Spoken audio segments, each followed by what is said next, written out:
Well, brand new reports suggesting that national security is not necessarily at the top of President Obama's list of priorities. Data reportedly shows that the president skips his daily intelligence briefings more than half the time. White House Press Secretary Jay Carney says it's not true. He gets it every day, okay? The President of the United States gets the presidential daily briefing every day. There is a document that he reads every day when he is not. Well, he always reads it every day because he's a voracious consumer of all of his briefing materials. And when he is physically here, most days he has a meeting in his office, the Oval one, with participants in his national security team, including, obviously, Tom Donilon and others. So he also has regular meetings with This is about physical briefing from the whoever's giving versus the briefing. I don't know how far I want to go here, but I believe if you compare our foreign policy record with the one that preceded this one, we're comfortable with that comparison. Mr. Carney was then asked if he thought the report was misleading. His response, the article was amusing.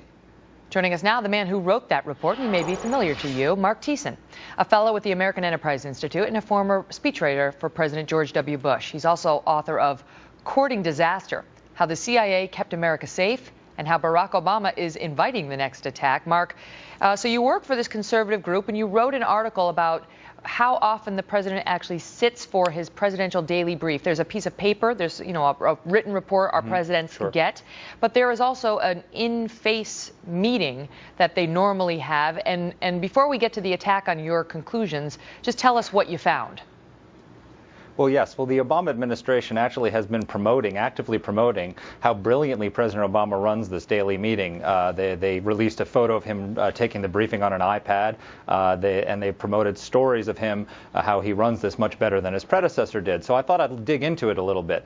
And one of the things we found, I worked with researchers from the Government Accountability Institute, and we looked at the president's daily schedule from the day he took office until mid-June of this year. And what we found is of the 1,225 days that he's been in office, he's attended the daily intelligence briefing, the meeting, only 536 times. That's 44% of the time. In the last 2 years, from 2011 and the first half of 2012, that's dropped to 38% of the time. So he is not attending his daily intelligence meeting with senior intelligence officials on a daily basis. President Bush, by contrast, held that meeting 6 days a week without fail. During his administration. So this is something that when he came into office, the intelligence officials, many of whom carried on from one administration to the next, were shocked when all of a sudden the meeting to discuss the presidential daily brief wasn't happening on a daily basis anymore. All right, but so now the White House comes out, and Jay Carney calls your report amusing. According to one report, he referred to it as hilarious. And their pushback against you, Mark, seems to be that, look, this is NSC spokesman, National Security Council spokesman Tommy Vietor saying, the president is among the most sophisticated consumers of intelligence on the planet. He receives and reads his presidential daily brief every day, and most days when he's at the White House, he receives a briefing in person. So they said that he reads the document, and just most days he gets the briefing in person. Yeah, well, President Bush didn't just read the briefing; he got it in person every day. And look, the interesting thing is people are saying they disputed my account. They actually haven't disputed my account. Not one person from the White House has questioned the numbers of attendance. They've just said I'm right, but it doesn't matter. And so the White House spokesman says, well, he's the most sophisticated consumer of intelligence. What they're basically saying is President Obama is so sophisticated and smart, he doesn't need a briefer. He can just read the paper, and he doesn't need to sit down and have an interactive discussion with a senior intelligence official.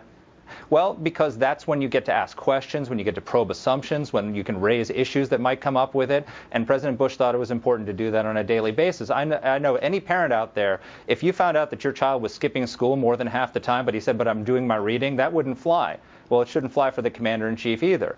And then they also said in pushback, they said, well, he has other meetings where he gets intelligence briefings, like when he's about to meet with a foreign leader. Well, so did President Bush, but he still made time on a daily basis for his daily intelligence meeting. I don't understand what they don't understand about the word daily. It's supposed to be a daily meeting. And they say, well, all I've uncovered is he structures his day differently than President Bush. Well, yes, President Bush structured his day to include the daily intelligence meeting, and President Obama doesn't. It's simply a fact. They haven't disputed the fact. They just say it doesn't matter, and I say it does. Mark Thiessen, thank you. Thank you. Well, new demands